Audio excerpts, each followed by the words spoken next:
brangus, vertingas ir mylimas. Dievas sako, kadangi tu esi brangus mano akise, aš vertinu ir myliu tave.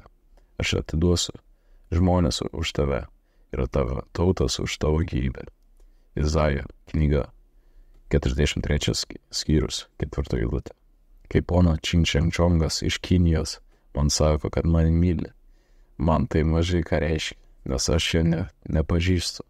Jis neturi jokios įtakos mano gyvenimui. Tačiau kai tai sako mano tėvai, žmona ar vaikai, tai manyje kažką sužadina. Aš jaučiuosi gerai ir laimingas. Jų nuomonė man labai svarbi.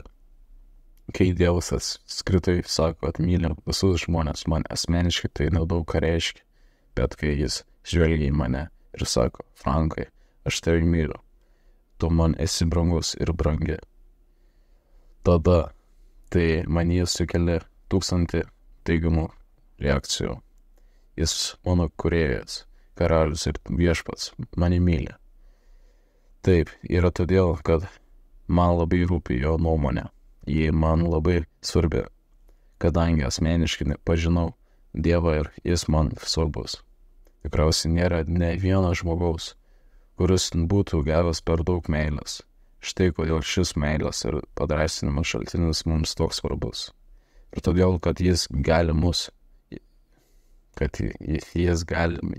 mumyse įgyvendinti, aš esu mylimas, brangus ir vertingas.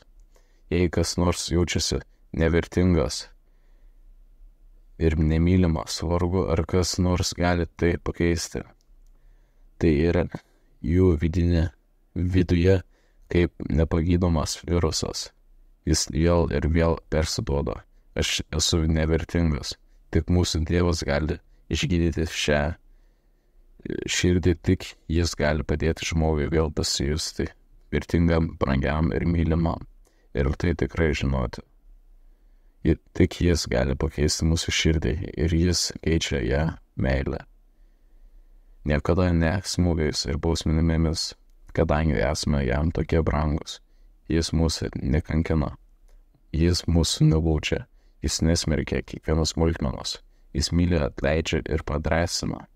Jis mus guodžia ir su mumis mūsų vienatvėje. Suteikia mums naujų jėgų ir vilties. Jis yra tikras tėvas, kuris mūsų meilę rūpinasi savo vaikais.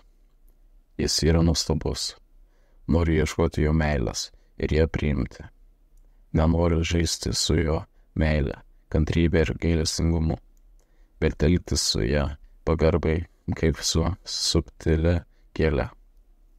Nenoriu, kad ji vėl nudužtų. Ačiū tau, Tėve, tu tikrai mane myli. Kiekvieną dieną tai suprantu ir jaučiu. Tu esi šalia manęs, aplink mane ir net manyje. Su tavimi nuostabu. Tu visada suteiki man drąsos. Tu esi nuostabus Tėvas ir Dievas. Amen.